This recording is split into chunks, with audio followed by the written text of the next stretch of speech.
ಕರಾವಳಿ ಫಿಲ್ಮ್ ನೋಡಾದ್ಮೇಲೆ ಒಂದೇ ವರ್ಡ್ ಹೇಳ್ಬೋದು, ಕೋಸ್ಟಲ್ ಏರಿಯಾಯಿಂದ ಇನ್ನೊಂದು ಕನ್ನಡ ಇಂಡಸ್ಟ್ರಿಗೆ ಹಿಟ್ ಫಿಲ್ಮು. ಈ ಫಿಲ್ಮನ್ನು ನೀವು ಥಿಯೇಟ್ರಲ್ಲಿ ನೋಡ್ತಾ ಇದ್ರೆ ಫಸ್ಟ್ ಫ್ರೇಮಿಂದಾನೇ ನಿಮಗೆ ಕೋಸ್ಟಲ್ ಏರಿಯಾಗೆ ಕರ್ಕೊಂಡೋಗ್ಬಿಡುತ್ತೆ. ಆ ಏರಿಯಾ ಬೇಸ್ ಮೇಲೆ ಕನ್ನಡ ಇಂಡಸ್ಟ್ರಿಗೆ ಬಹಳಷ್ಟು ಫಿಲ್ಮ್ ಬಂತು. ಕಾಂತಾರ, ಸೂ ಫ್ರಮ್ ಸೂ.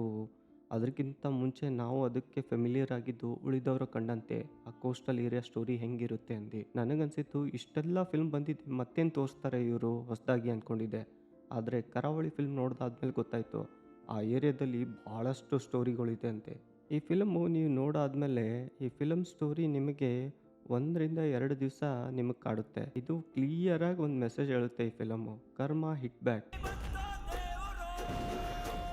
ಈ film story one line without spoiler ಹೇಳಬೇಕು ಅಂದರೆ, ಈ ಫಿಲಮು ಬೇಸ್ ಆಗಿದೆ ಒಂದು ಕಂಬಳ ರೇಸ್ ಮೇಲೆ. ಈ ಕಂಬಳ ರೇಸ್ ಹಿಂದೆ ಎಷ್ಟು ರಾಜಕೀಯ ಇರುತ್ತೆ, ಎಷ್ಟು ಈಗೋ ಇರುತ್ತೆ, ಕಂಬಳ ರೇಸ್ ಗೆಲ್ಲೋದಕ್ಕೆ ಯಾರ್ಯಾರ ಜೊತೆ ಫೈಟ್ ಮಾಡಬೇಕು, ಇದನ್ನೆಲ್ಲ ನೀಟಾಗಿ ತೋರಿಸಿದ್ದಾರೆ ಈ ಫಿಲ್ಮಲ್ಲಿ. ಮತ್ತೆ ಈ ಫಿಲ್ಮು ಹ್ಯೂಮನ್ನು ಮತ್ತು ಎನಿಮಲ್ ನಡುವೆ ಎಷ್ಟು ಸ್ಟ್ರಾಂಗು ಎಮೋಷ್ನಲ್ ಬಾಂಡ್ ಇರುತ್ತೆ ಅಂದು ಒಂದು ಬೇರೆ ಲೆವೆಲಲ್ಲಿ ತೋರಿಸುತ್ತೆ. ಈ ಫಿಲ್ಮಲ್ಲಿ 2-3 ಸರ್ಪ್ರೈಸ್ ಎಲಿಮೆಂಟ್ಸ್ ಇದೆ. ಅದಕ್ಕೆ ಸೋಷಿಯಲ್ ಮೀಡಿಯಾದಲ್ಲಿ ಯಾವುದೂ ಕ್ಲಿಪ್ಸು ನೋಡೋಕೆ ಹೋಗಬೇಡಿ, ಸ್ಪಾಯ್ಲರು ಕೇಳೋಕೆ ಹೋಗಬೇಡಿ. ಯಾಕಂದರೆ ಅವು ಸಸ್ಪೆನ್ಸ್ ನೀವು ಕೇಳಿ ನೋಡಿ ಆಮೇಲೆ ಫಿಲಮ್ ನೋಡೋಕೆ ಹೋದರೆ ಅಷ್ಟು ಹಿಟ್ ಮಾಡಲ್ಲ ಈ ಫಿಲಮು. ವಿತೌಟ್ ಸ್ಪಾಯ್ಲರು ನೀವು ನೋಡಲಾರ್ದೆ ಕೇಳಲಾರ್ದೆ ಥಿಯೇಟ್ರಿಗೆ ಹೋದರೆ ಈ ಫಿಲಮು ನಿಮಗೆ ಸರ್ಪ್ರೈಸ್ ಮಾಡಿಬಿಡುತ್ತೆ.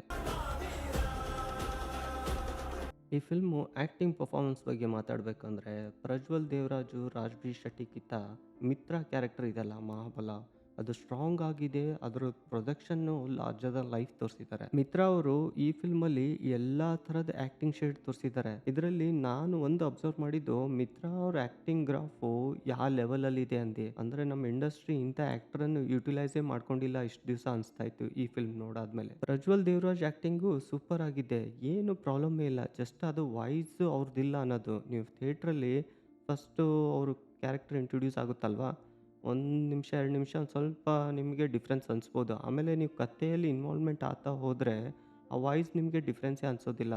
ಅಷ್ಟು ಚೆನ್ನಾಗಿ ಆ್ಯಕ್ಟಿಂಗ್ ಮಾಡಿದ್ದಾರೆ ಪ್ರಜ್ವಲ್ ದೇವರಾಜು. ನನಗೆ ಪ್ರಜ್ವಲ್ ದೇವರಾಜ್ ಬಗ್ಗೆ ಒಂದೇ ಒಂದು ನೆಗೆಟಿವ್ ಅನಿಸಿದ್ದು, ಅಷ್ಟು ಬಲ್ಕಿ ಬಾಡಿ ಬೇಕಾಗಿತ್ತಾ ಈ ಫಿಲ್ಮ್ಗೆ ಅನಿಸ್ತಾ ಇತ್ತು. ಯಾಕಂದರೆ ಪ್ರಜ್ವಲ್ ದೇವರಾಜ್ ಕ್ಯಾರೆಕ್ಟ್ರು ಈ ಫಿಲ್ಮಲ್ಲಿ ಬ್ಲ್ಯಾಕ್ ಹಾರ್ಸ್ ಥರ ಇದೆ, ಅದಕ್ಕೆ ಸ್ವಲ್ಪ ಲೀನ್ ಬಾಡಿ ಬೇಕಾಗಿತ್ತು ಅಂದು ನನ್ನ ಒಪಿನಿಯನ್ನು. ನೆಕ್ಸ್ಟು ರಾಜ್ಬೀರ್ ಶೆಟ್ಟಿ. ನಾವು ರಾಜ್ಬೀರ್ ಶೆಟ್ಟಿ ಈ ಟ್ರೈಲರಲ್ಲಿ ನೋಡಿದಾಗ ನನಗನ್ಸಿತ್ತು, ಗರುಡಗಮನ, ರಿಷಭವಾಹನ, ಟೋಬಿ ಮಿಕ್ಸರಲ್ಲಿ ಏನಾದರೂ ಮಾಡ್ಬೋದು ಅನಿಸಿತ್ತು. ಆದರೆ ಈ ಫಿಲ್ಮ್ ಕ್ಯಾರೆಕ್ಟ್ರು ನಿಮಗೆ ಸರ್ಪ್ರೈಸ್ ಕೊಡುತ್ತೆ. ಸೈಲೆಂಟ್ ಕ್ಯಾರೆಕ್ಟ್ರು ಯಾವಾಗ ವೈಲೆಂಟ್ ಆಗುತ್ತೆ ಅಂದು ಗೊತ್ತೇ ಆಗೋದಿಲ್ಲ. ಆ ಥರ ಆ್ಯಕ್ಟಿಂಗ್ ಮಾಡಿದ್ದಾರೆ ರಾಜ್ಬೀರ್ ಶೆಟ್ಟಿ. ಈ ಫಿಲ್ಮಲ್ಲಿ Rajbir Shetty second half elevation ಇದೆಯಲ್ಲ, ಅದು ನಿಮಗೆ super star Rajinikanth sir elevation ಥರ ಕಾಣುತ್ತೆ. ರಾಜ್ಬೀರ್ ಶೆಟ್ಟಿ ಯಾವಾಗ ಸ್ಕ್ರೀನಲ್ಲಿ ಬರ್ತಾರಲ್ವಾ, ಥಿಯೇಟ್ರಲ್ಲಿ ಎಲ್ಲರೂ ಕಿರ್ಚಾಡೋಕ್ಕೆ ಸ್ಟಾರ್ಟ್ ಮಾಡಿದ್ರು. Specially ladies.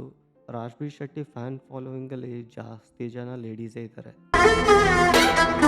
ರಮೇಶ್ ಇಂದ್ರ ಕನ್ನಡ ಇಂಡಸ್ಟ್ರಿಗೆ ಇನ್ನೊಂದು ಅಚ್ಯುತ್ ಕುಮಾರ್ ಅಂತ ಹೇಳ್ಬೋದು. ಎಲ್ಲ ಕ್ಯಾರೆಕ್ಟ್ರಲ್ಲಿ ಫಿಟ್ ಆಗ್ತಾ ಈ ಆರ್ಟಿಸ್ಟು.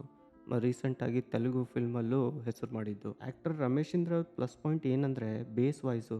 ಎಲ್ಲ ಡೈಲಾಗ್ಸ್ಗಳು ನೀಟಾಗಿ ಸ್ಪಷ್ಟವಾಗಿ ಕೇಳುತ್ತೆ ಥಿಯೇಟ್ರಲ್ಲಿ. ಸಂಪದ ಆ್ಯಕ್ಟಿಂಗು ಚೆನ್ನಾಗಿದೆ. ಸ್ವಲ್ಪ ಸ್ಮಾಲ್ ರೋಲ್ ಇದೆ ಬಿಟ್ ಆ್ಯಂಡ್ ಕಟ್ಸಲ್ಲಿ, ಆದರೂ ಚೆನ್ನಾಗಿ ಆ್ಯಕ್ಟಿಂಗ್ ಮಾಡಿದ್ದಾಳೆ.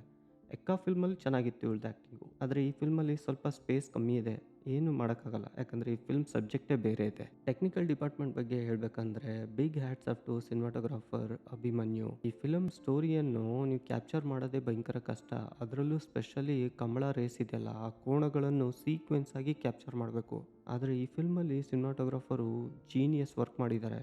ನಿಮಗೆ ಎಲ್ಲೂ ಮಿಸ್ ಮ್ಯಾಚ್ ಅನ್ಸೋದಿಲ್ಲ, ಅಷ್ಟು ಎಕ್ಸಾಕ್ಟಾಗಿ ಕ್ಯಾಪ್ಚರ್ ಮಾಡಿದ್ದಾರೆ. 2-3 ಜಂಪ್ ಸ್ಕೇರ್ ಮೂಮೆಂಟ್ಸ್ ಇದೆ ಈ ಫಿಲ್ಮಲ್ಲಿ, ಅದನ್ನು ನೀಟಾಗಿ ಪಿಕ್ಚರೈಸೇಷನ್ ಮಾಡಿದ್ದಾರೆ. ಅದು ನೀವು ಥಿಯೇಟ್ರಲ್ಲಿ ನೋಡೋ ಮತ್ತಿಗೆ ನಿಮ್ಮ ಎದೆ ಜಲ್ ಅಂದ್ಬಿಡುತ್ತೆ. ಮ್ಯೂಸಿಕ್ಕು ಸಚಿನ್ ಬಸೂರು ಮಿಡ್ಡಲ್ಲಿದೆ, ಆ ಕಡೆ ಕೆಟ್ಟದಾಗೂ ಇಲ್ಲ, ಈ ಕಡೆ ಫ್ಯಾಬುಲಸ್ ಮ್ಯೂಸಿಕ್ ಅಂದು ಹೇಳಪ್ಲೇ ಇಲ್ಲ. ಓಕೆ ಮ್ಯೂಸಿಕ್ಕು ಇದೆ. ಮತ್ತು ಬ್ಯಾಕ್ಗ್ರೌಂಡ್ ಸ್ಕೋರು ಅಷ್ಟೊಂದು ಲೌಡ್ ಆಗಿ ಬೇಕಾಗಿದ್ದಿಲ್ಲ ಎಲ್ಲ ಸೀಕ್ವೆನ್ಸ್ಗೆ. ಡೈರೆಕ್ಟರ್ ಗುರುದತ್ ಗಾಣಿಗ. ಈ ಡೈರೆಕ್ಟರ್ದು ಒಂದು ಫಿಲ್ಮ್ ನೋಡೇ ಇದ್ದಿಲ್ಲ ನಾನು. ಈ ಅಂಬಿ ನಿನಗೆ ವಯಸ್ಸಾಯಿತು ಅದ್ರದ್ದು ಅಷ್ಟೇ ಸಾಂಗ್ ಅಷ್ಟೇ ಕೇಳಿದ್ದೆ. ನನಗೆ ಅಷ್ಟೊಂದು ಎಕ್ಸ್ಪೆಕ್ಟೇಷನ್ ಇದ್ದಿದ್ದಿಲ್ಲ ಈ ಡೈರೆಕ್ಟರ್ ಮೇಲೆ. ಆದರೆ ಫಿಲಮ್ ನೋಡಾದ್ಮೇಲೆ ಫಿಲ್ಮ್ ಸೀಕ್ವೆನ್ಸ್ ಹೇಳಬೇಕಂದ್ರೆ ಇಂಟೆಲಿಜೆಂಟ್ ಡೈರೆಕ್ಟ್ರೇ ಬೇಕು. ಒಳ್ಳೆ ವರ್ಕ್ ಮಾಡಿದ್ದಾರೆ, ಇದರಲ್ಲಿ ಎರಡನೇ ಮಾತಿಲ್ಲ. ಈ ಮೂವಿ ನೆಗೆಟಿವ್ ಪಾಯಿಂಟ್ ಹೇಳಬೇಕಂದ್ರೆ, ಈ ಮೂವಿ ಭಯಂಕರ ಬ್ಲ್ಯಾಕ್ ಶೇಡ್ ಅನಿಸ್ತಾ ಇತ್ತು ನನಗೆ. ಎಂಥ ಇಂಪಾರ್ಟೆಂಟ್ ಸೀಕ್ವೆನ್ಸಲ್ಲಿ ಕ್ಯಾರೆಕ್ಟರ್ ಮುಖನೇ ಫುಲ್ ಕಾಣ್ತಾ ಇಲ್ಲ. ಅದು ನಿಮಗೆ ಅರ್ಧ ಮುಖ ಕಾಣ್ತಾ ಇದೆ. ಅವ್ರ ಎಕ್ಸ್ಪ್ರೆಷನ್ನು ನಿಮಗೆ ಗೊತ್ತಾಗ್ತಾ ಇಲ್ಲ. ಇದು ಒಂದು ಪಾಯಿಂಟು ನನಗೆ ನೆಗೆಟಿವ್ ಅನಿಸ್ತು ಈ ಫಿಲ್ಮಲ್ಲಿ. ಓವರಾಲ್ ಕರಾವಳಿ ಫಿಲ್ಮ್ಸ್ ರೇಟಿಂಗ್ಸ್ ಬಂದು 5/4 star. Must watch film. Family ಜೊತೆ ನೋಡ್ಬೋದು. ಮತ್ತು ಈ ಫಿಲಮು ನೀವು ನೈಟ್ ಶೋ ನೋಡಿದ್ರೆ ಇನ್ನೂ ಮಜಾ ಬಂದುಬಿಡುತ್ತೆ.